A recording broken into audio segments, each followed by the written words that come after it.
আমার প্রিয় ভাইরা, এই জন্য গুনাহ করো, সাবধানে গুনাহ কইরো বাবা। ওই দিন কিন্তু তোমার বিরুদ্ধে তোমার হাত সাক্ষী দিব, তোমার বিরুদ্ধে তোমার চোখ সাক্ষ্য দেবে, তোমার পাও সাক্ষ্য দিবে, তোমার অঙ্গ প্রত্যঙ্গগুলো সাক্ষ্য দিবে। এই জন্য সাবধান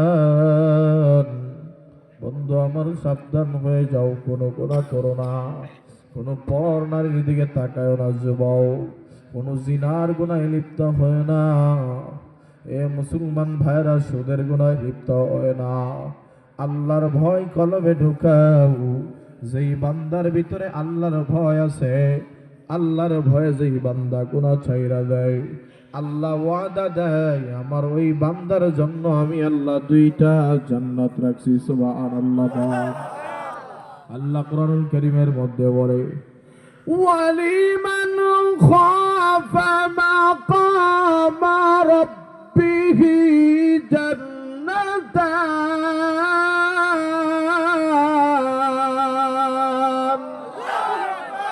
আল্লাহ তাআলা কয়, গোলাম, যেই বান্দা আমি আল্লাহর ভয় করা ছাড়বে, আমি আল্লাহ তাআলা তার জন্য দুইটা জান্নাত রাখছি। সুবহানাল্লাহ। আমার মুসলমান ভাইরা, আমার সুলাকান্দার মুসলমান ইমানদার আল্লাহর গোলাম, ও পর্দার আড়ালের আমার মা, আমার হাবিবে কিবরিয়া নবী কয়, কান্দার চেষ্টা করো, যদি চোখের কান্না নাও আসে তাহলে চেষ্টা করো নিজে কান্নার অভিনয় করার জন্য, তাও আবার আল্লাহ মাফ করে দিব।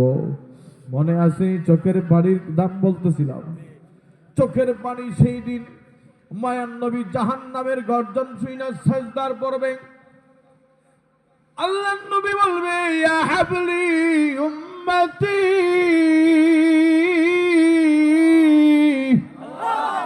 আল্লাহর নবী বারবার বলবে, ইয়া উম্মতি উম্মতি। আমার নবী সাজদার মধ্যে পয়রা যখন বারবার উম্মতের পায়ে কাঁদবে, আল্লাহ তাআলা তখন ডাক দিয়ে বলবো, ও নবী, তুমি তো দুনিয়াতে মা বাবা হারায়া ছোট সময় কত কাঁদছো, ও আমার নবী, আপনি তো তায়েফের ময়দানে এই উম্মতের জন্য, এই দিনের জন্য নবী, তায়েফের যুবকরা তো আপনারে কম আঘাত দেয় নাই নবী, তায়েফের যুবকেরা আপনারে পাথরের আঘাতে আপনার শরীরটা রঞ্জিত করেছে, রক্তে রঞ্জিত করছে। নবীজির কিতাবের মধ্যে লেখা হয়, আমার নবীর জুতা মোবারকের সঙ্গে তায়েফের যুবকেরা এমন আঘাত করছে, নবীর পা আর জুতা একসাথে আইকার মতো লাইগা গেছে। আমার নবীকে আল্লাহ ডাক দেয়া বলবে, পয়গম্বর, ওই উহুদের ময়দানে আপনার দান্দার মোবারক শহীদ হয়েছে, উম্মতের জন্য কম কান্দা কাঁদেন নাই, যেদিন আপনি দুনিয়া থেকে চলে আসবে। বারবার আয়েশাকে নবীজির হুজরা মোবারক দেখে বারবার বলে, বিবি পর্দা সরাও।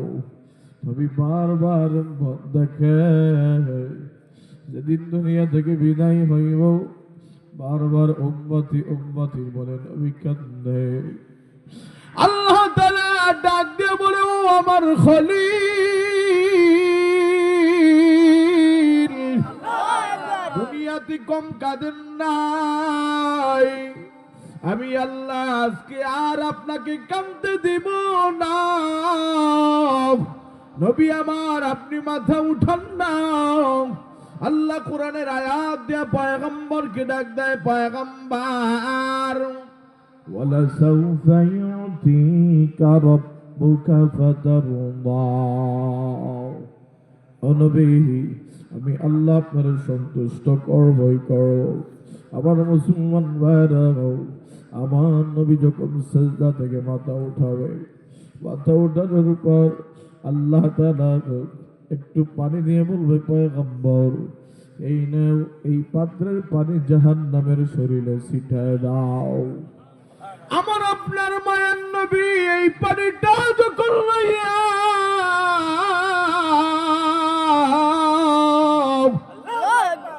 জাহান্নামের কিনারায় জাহান্নামের শরীরে মারব, আমার আপনার পয়গম্বর এই পানি মারার সঙ্গে সঙ্গে ফেরেশতারা ডাক দিয়ে বলে, আল্লাহ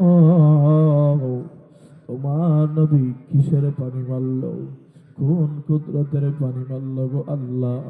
এটা কি হাউজে কাউসারের পানি নাকি তোমার কোন কুদরতের পানি আল্লাহ?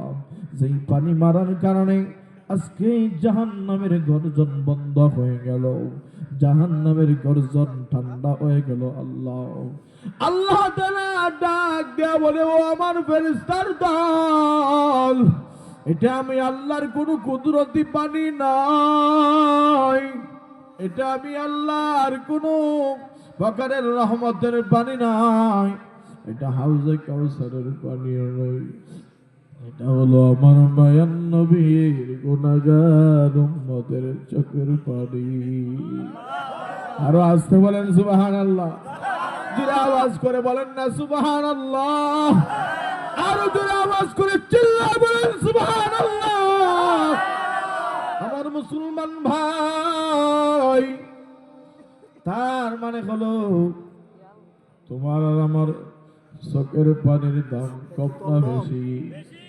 এই জন্য কান্নাওয়ালা চক্ষু বানাও, তাহাজ্জুদের নামাজে বইসা বইসা জাহান্নামের ওই কাঁদবা, মোনাজাতে হাত উঠায়া আল্লাহর দরবারে কানবা বাবা। আল্লাহর যুবক ডাক দিয়া কবি, আল্লাহ জীবনে তো আমি কম গুনাহ করি নাই গো আল্লাহ, যদি আমার গুনার কারণে তুমি আমারে ধরাও, জাহান্নাম ছাড়া কোনো উপায় নাই। এই জীবনে না করিলাম বন্দেগি, গুনাহ করে কাটাইলাম জিন্দেগি। ঠিক কিনা? কত আল্লাহর ওলি হইল কান্দিয়া, কত মানব জাহান্নামী হইল গুনাহ করিয়া, কত মানব জাহান্নামী হইল গুনাহ করিয়া। সকলেরই দরজা হইতে আল্লাহ ফিরিয়া আপনার রাজাই রইলাম পরিয়া, আপনার রাজাই রইলাম পরিয়া। আমার মুসলমান ভাইরা আমার, মাঝে মাঝে আল্লাহ তাআলা অনেক সময় কবর থেকে আযাব এই জন্য প্রকাশ করা হয় যেন দুনিয়ার মানুষগুলা বুঝে আল্লাহর আযাব সত্য, কবরে আযাব সত্য, এটা বোঝানোর জন্য। কথা বলেন না কেন আমার মুসলমান বন্ধু? লক্ষ্য করে শুনেন বাবা, চোখের পানির দাম বুঝাইলাম যেন একটু কাঁদতে পারে। যারাই কান্না করবে আজকের মাহফিলে, যারা কান্নার ভানো করবে, হতে পারে জীবনের কোনো আমল আল্লাহর কাছে পছন্দ হইল না, কিন্তু যুবক আল্লাহর ভয়ে যদি মাহফিলের মধ্যে একটা ফুটা চোখের পানি পালায়া দেয়, আমার রব হয়তোবা এটারে পছন্দ করবে। সুবহানাল্লাহ। এটারে কবুল কইরা যুবকের গুনাহগুলো মাফ কইরা আল্লাহর ওলির দপ্তরে যুবকের নামটা লেখায় দিব। সুবহানাল্লাহ। এই জন্য যুবক প্রস্তুতি গ্রহণ করো বন্ধু। আমার মায়ার নবী আল্লাহর পয়গম্বর একটা জানাজার নামাজ পড়াইলেন। আল্লাহর নবীর সাহাবী হযরত সাদের জানাজা পড়ানোর পর নবী আমার একটা পাশে যা পয়গম্বর কবরের পাশে দাঁড়াইছে। এ ভাই ভালো করে বুঝবেন, কথাটা ভালো করে শুনেন, আমার দিকে তাকান তারা। নবী আমার জানাজার নামাজ পড়ায় কবরের পাশে দাঁড়াইছে। এমন সময় দেখি কবরটা লড়ে, কবরটা নাড়াচাড়া আরম্ভ করে দেয়। এমন সময় মায়ার নবী আসমানের দিকে তাকায়া বলেন, লা ইলাহা ইল্লাল্লাহ। মায়ার নবী বলে, সুবহানাল্লাহ, লা ইলাহা ইল্লাল্লাহ, আল্লাহু আকবার। নবী আমার এই কালেমা পড়ার পরে সাহাবায়ে কেরাম দৌড়ে আসছে, আয়েশা বলে, ইয়া রাসূলুল্লাহ, আপনি তো কোনদিন কোন সাহাবীকে কবরে নামানোর পর কাউরে কবরে রাইখা কবরে মাটি দিয়া পাশে দাঁড়ায় কোনদিন এমন কালেমার স্লোগান দেন না। তাহলে আজকে কেন এমন কালেমাটা নবী বললেন? কারণ কি পয়গম্বর একটু বলেন।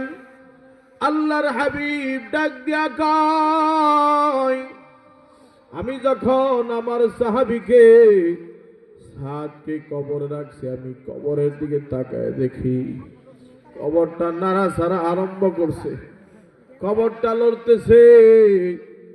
এমন সময় আমি পয়গম্বর আমি তাকায় দেখতেছি সাদরে কবরের দুই পাশের মাটি চাপ মারতে চায়। আমি নবী সাথে সাথে আসমানের রব আল্লাহ তাআলার দিকে তাকাইলাম। আল্লাহু আকবার, আল্লাহু আকবার। আরো জোরে আওয়াজ দিয়ে বলেন আল্লাহু আকবার, আল্লাহু আকবার। মুসলমান ভাইরা আমার, আল্লাহর হাবিব বলেন, এমন সময় আল্লাহ তাআলা কবরকে ইন্ডিকেট করে, টার্গেট করে বলে, ওরে কবর,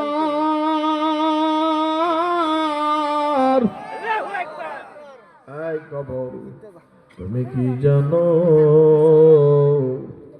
তুমি কারে চাপ দিবার চাও? তুমি কবর কি জানো? যেই সাহাবীর জানাজা স্বয়ং রাসূলুল্লাহ পড়াইছে, যেই সাহাবীর জানাজায় আমি আল্লাহর আসমান থেকে ৭০,০০০ ফেরেশতা জমিনে নামলো, ওই সাহাবীরে বুঝি তুই কবর চাপ দিতে চাস? এ মুসলমান বাবা, ভালো করে শোনো, মনটা দিয়া শোনো না বন্ধু। এদিক সেদিক দুনিয়ার ঘুইরা কোনো লাভ নাই, কবরই জীবনের শেষ ঠিকানা। কথা বলেন ঠিক? আমার মুসলমান বাবাজিরা আমার, আল্লাহর হাবিব ডাক দিয়া বলে, তখনই আমি তাকায়া দেখি কবর যখন কবরকে আল্লাহ এই ধমক মারছে, সাথে সাথেই কবরের নড়াচড়াটা বন্ধ হয়ে গেছে। আল্লাহু আকবার। কবরের নড়াচড়া বন্ধ হয়ে যাওয়ার কারণে আমি রাসূলুল্লাহ আল্লাহর প্রশংসা আদায়ের জন্য আমি বলছি সুবহানাল্লাহ। আপনারা বলেন না সুবহানাল্লাহ? লা ইলাহা ইল্লাল্লাহ, আল্লাহু আকবার, আল্লাহু আকবার। নবীজি বলে, আমি বলছি খুশি হয়ে যায় আল্লাহ সুবহানাল্লাহ, তুমি সবচাইতে আল্লাহ পবিত্র, তুমি সবচেয়ে বড় পবিত্র। লা ইলাহা ইল্লাল্লাহ, তুমি ছাড়া আর আমার কোনো ইলাহ নাই, কোনো মালিক নাই। আল্লাহু আকবার, তুমি সবচেয়ে বড়। কে বড়? আল্লাহ। সাহাবায়ে কেরামকে আমি বললাম, সাহাবায়ে কেরাম, এই জন্যই আমি নবী এই ঘটনা দেখার পর আমি রাসূলুল্লাহ এই তাকবীর গুলা খুশি হয়ে দিয়েছি। আল্লাহু আকবার বলে। আল্লাহর নবী কয়, আয় দুনিয়ার মানুষ, আমার সাদ এত সম্মানী একজন সাহাবী। কিতাবলাও লেখছে যে সাদের জানাজা স্বয়ং রাসূল পড়ায়, যে সাদের